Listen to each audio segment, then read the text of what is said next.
Capítulo 3. Aos pés de Jesus em estudo. As distrações de Marta. A história. Fascinada, Maria sentou-se aos pés de Jesus no lar de Marta, ouvindo enquanto o Senhor partilhava as boas novas sobre os princípios de seu reino e o amor ilimitado de seu Pai Celeste. Ela teria ficado mais confortável num banco do outro lado da sala, mas era muito distante de Jesus. Maria desejava olhar em seus olhos gentis. Quando ele ensinava, parecia que eles refletiam uma eternidade de conhecimento. Eram tão profundos e expressivos, até mesmo divinos. Algumas vezes Maria ficava desconcertada quando percebia que estava olhando fixamente para seus olhos. Maria gostaria de simplesmente mergulhar no amor que via nos olhos de Jesus.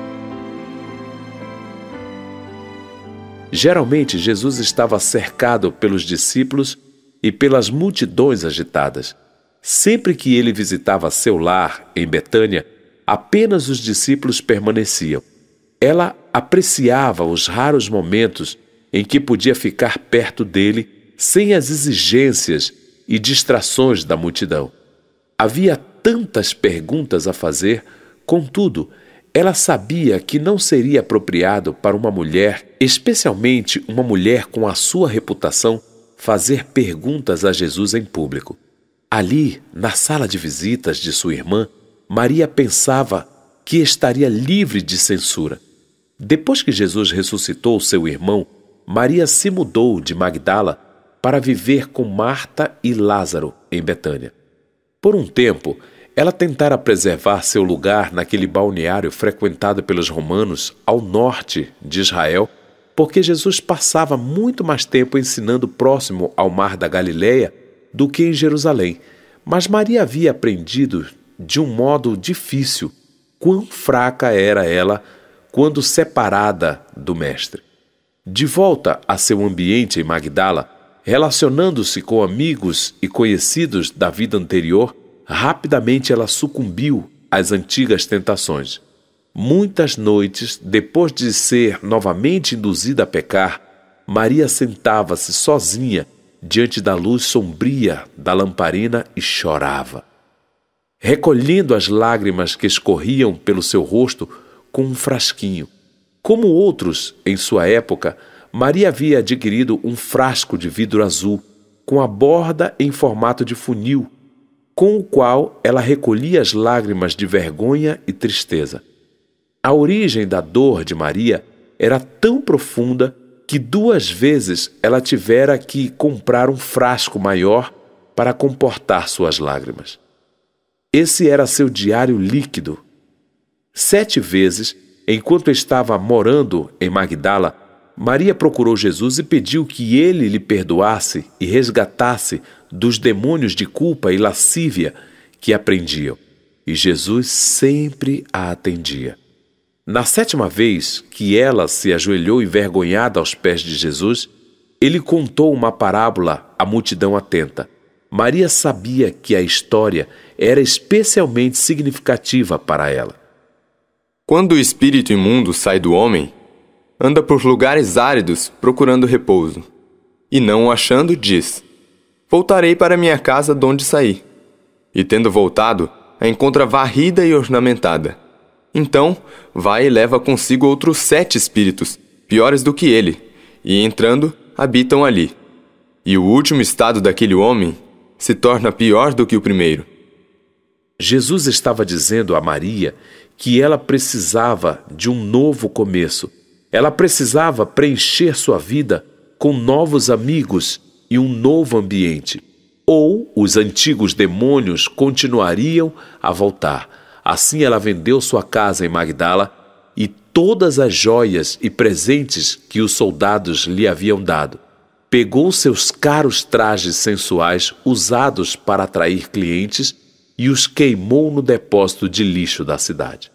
Com apenas seu frasco de lágrimas, umas poucas roupas simples na mala e uma quantia significativa de dinheiro, ela fez a viagem de 120 quilômetros até o lar de Marta e Lázaro, em Betânia.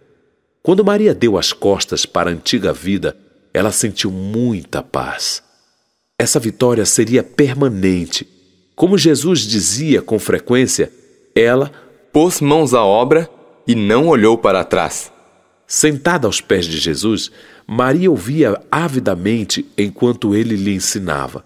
O mestre sorria para ela, incentivando-a a fazer suas perguntas simples, mas profundas.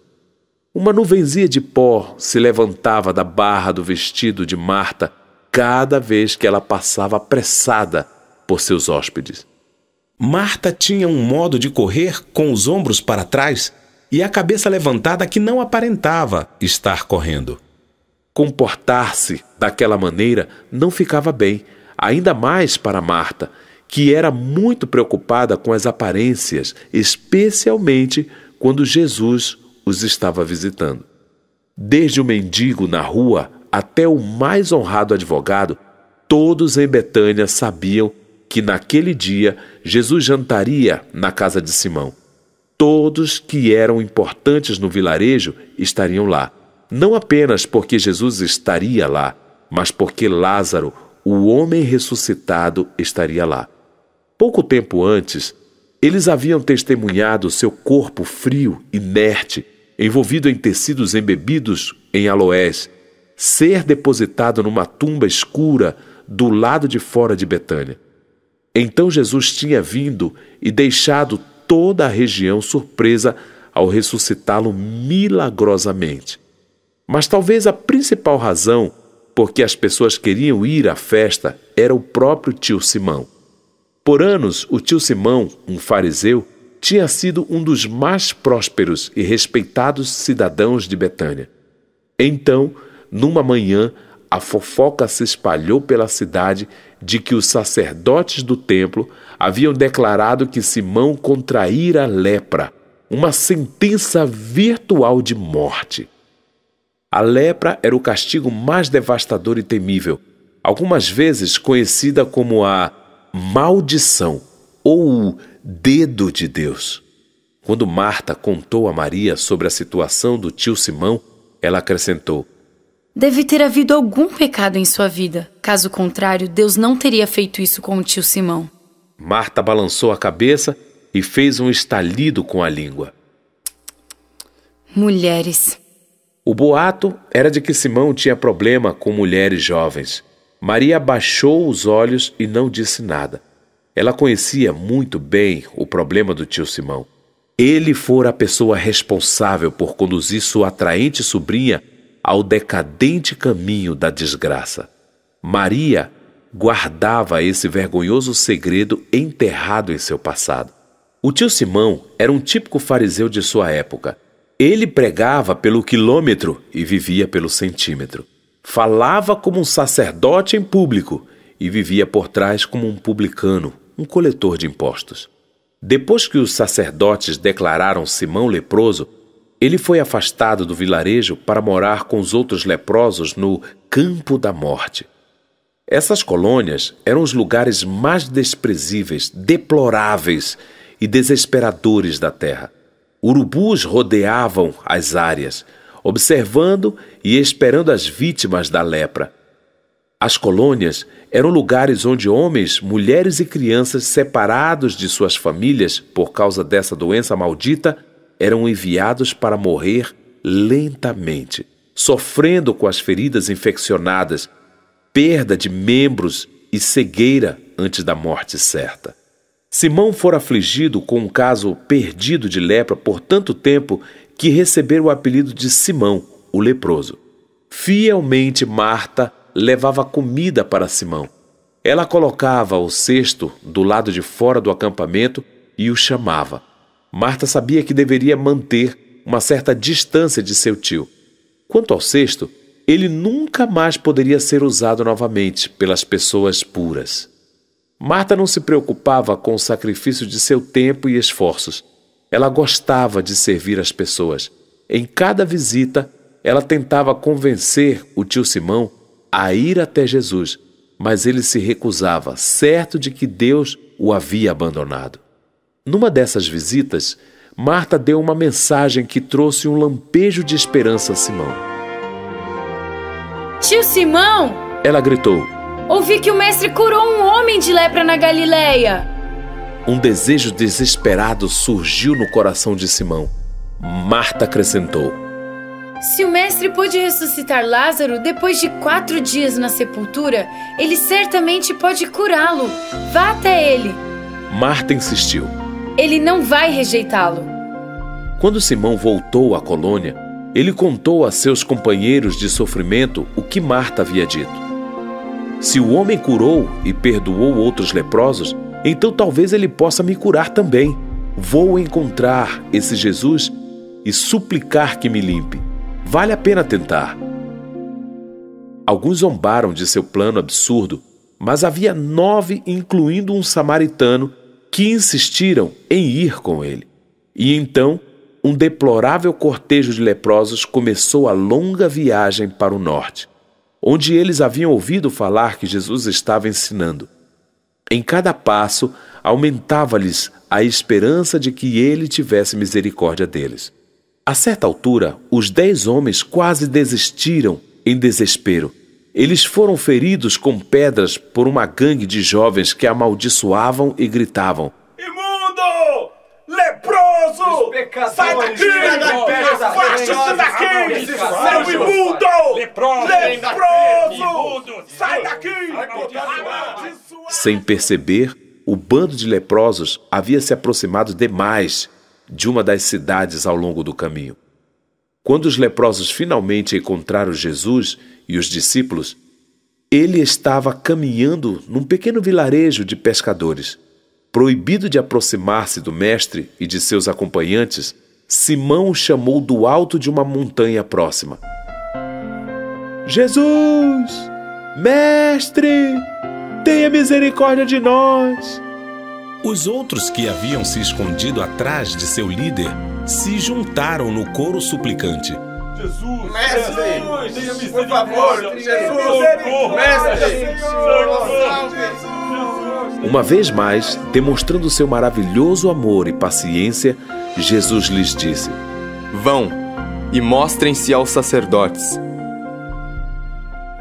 Em princípio, eles ficaram confusos com essa ordem.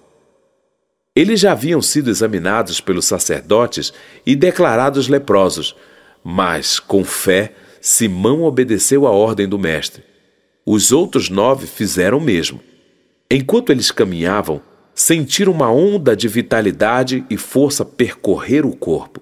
E num instante, os olhos cegos foram curados, as feridas desapareceram e até mesmo os dedos dos pés e das mãos surgiram no lugar.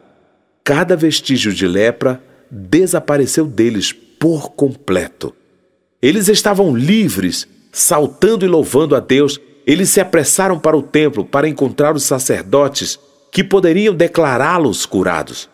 Em seu entusiasmo, Simão olhou para os outros homens enquanto eles corriam e percebeu que o samaritano não estava mais com eles. Simão imaginou que uma vez que o sacerdote não declararia um samaritano limpo, o homem havia preferido ir para casa em Samaria. Só depois de um bom tempo, Simão descobriu que o samaritano foi o único do grupo que havia retornado para agradecer a Jesus pela cura. Jesus elogiou o samaritano. Convicto de sua própria ingratidão, o tio Simão desejou fazer algo grandioso para demonstrar consideração por Jesus. Quando soube que Jesus tinha que ir a Jerusalém para a Páscoa, Simão decidiu honrá-lo com uma super festa. Ele convidaria os discípulos também e, naturalmente, os líderes da comunidade. E quem seria melhor para cuidar da festa de Simão do que sua sobrinha Marta? Na cozinha de Betânia, Marta continuava a preparar os pratos culinários de uma forma frenética, contudo organizada. Mais do que ninguém, Maria admirava como sua irmã mais velha era capaz de realizar tanta coisa. Tecelã por profissão, Marta produzia os melhores e mais bonitos tapetes de lã. Maria gostava de observar as mãos de Marta deslizarem pelo tear com meticulosa perfeição em cada urdidura e trama. Na verdade, logo depois de fazerem amizade com Jesus, Maria havia ajudado a irmã a tecer um manto sem emenda, elegante e encorpado para Jesus. Ela nunca havia visto uma combinação de cores mais bonita em qualquer tecido. Maria imaginou que devia ter sido um manto como aquele que o patriarca Jacó tinha dado para seu filho José. Desde a hora em que saía da cama cada manhã até o momento de dormir cada noite, Marta era um dínamo de atividade. Maria sorria quando percebia o quanto Marta tinha que se esforçar cada sábado na sinagoga para sentar-se calmamente e ouvir o rabino ler as Escrituras. No entanto, o talento natural de Marta para a liderança e sua enorme energia também eram responsáveis por intimidar e espantar os pretendentes durante os anos. Embora Marta nunca admitisse isso, Maria sabia com tristeza que sua irmã lutava com um temor secreto de morrer solteirona, de nunca se relacionar com um homem ou acariciar um bebê ao seu peito. Marta passou novamente perto de Maria e Jesus, mas dessa vez forçou um sorriso em direção a Jesus e olhou de forma penetrante para sua irmã mais nova. Maria entendeu a mensagem não pronunciada. Levante-se daí e me ajude. Você não está vendo o quanto estou ocupada?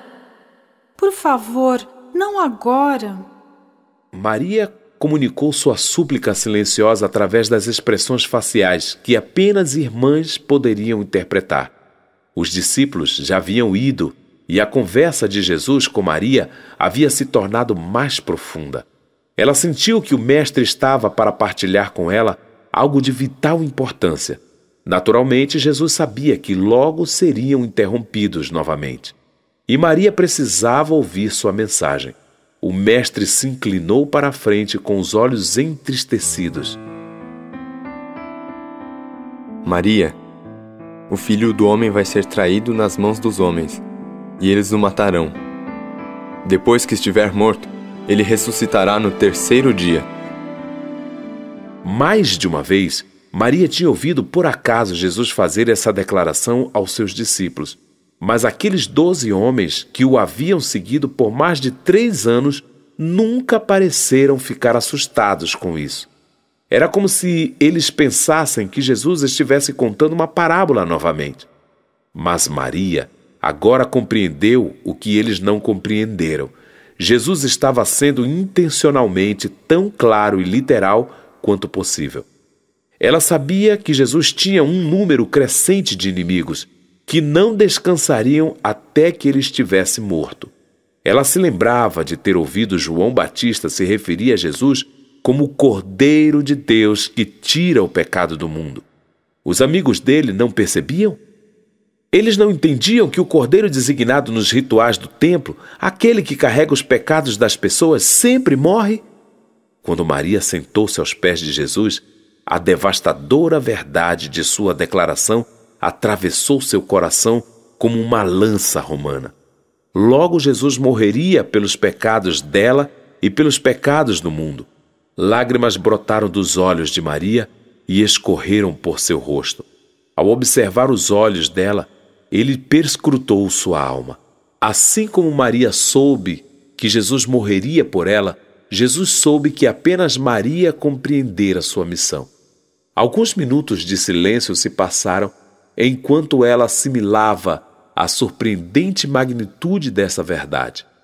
Enquanto isso, Marta estava atarefada na cozinha, perturbada com a ingratidão de sua irmã mais nova. Como Maria podia ser tão indelicada? As pessoas mais importantes da cidade logo estariam naquele jantar. Embora Marta fosse eficiente, havia inúmeras coisas que precisavam ser terminadas. Ela e Lázaro haviam generosamente recebido Maria e perdoado seu passado vergonhoso. O mínimo que sua irmã podia fazer era mostrar um pouco de reconhecimento e ajudar na cozinha. Marta percebeu que a conversa estava calma e resolveu reclamar da falta de consideração de sua irmã. A mulher agitada manifestou sua indignação a Jesus. Se ela não conseguia fazer com que Maria a ouvisse, certamente a irmã mais jovem obedeceria a Jesus. Senhor!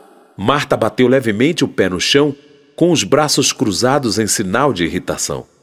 Senhor, não te importas que minha irmã tenha deixado que eu fique a servir sozinha? Ordena-lhe, pois, que venha ajudar-me. A resposta de Jesus não foi o que Marta esperava. Marta, Marta, Sua voz era repleta de amor e compaixão. andas inquieta e te preocupas com muitas coisas. Entretanto, pouco é necessário, ou mesmo uma só coisa. Maria, pois, escolheu a boa parte, e esta não lhe será tirada. A princípio, atordoada, Marta sentiu o rosto corar de vergonha e embaraço. Ela também havia desejado sentar-se como Maria e comungar com Jesus. Também tinha 1000 perguntas para fazer ao gentil hóspede, mas temia que Jesus enxergasse através de sua casca exterior, de compostura, e percebesse a séria solidão interior que a mantinha distante. O disfarce de Marta, de estar em constante atividade, desviava sua atenção dos próprios pecados e sofrimento. Preocupada com as aparências, Marta não percebeu quanto sua irmã necessitava de tempo pessoal com Jesus. Maria havia sido tão facilmente vencida no passado que necessitava desesperadamente daquela instrução de Jesus para obter força para vencer a tentação. Sem dizer qualquer palavra, Marta abaixou a cabeça e voltou às suas tarefas. Com os olhos fixos em Jesus, Maria se levantou lentamente. Em vez de ir em direção à cozinha, ela foi até o quartinho onde estava sua bolsa de dinheiro e saiu pela porta da frente. Maria entendeu pelo que Jesus disse e pela maneira que ele o disse que ela não teria muito tempo mais. Ela precisava encontrar um presente adequado para um rei.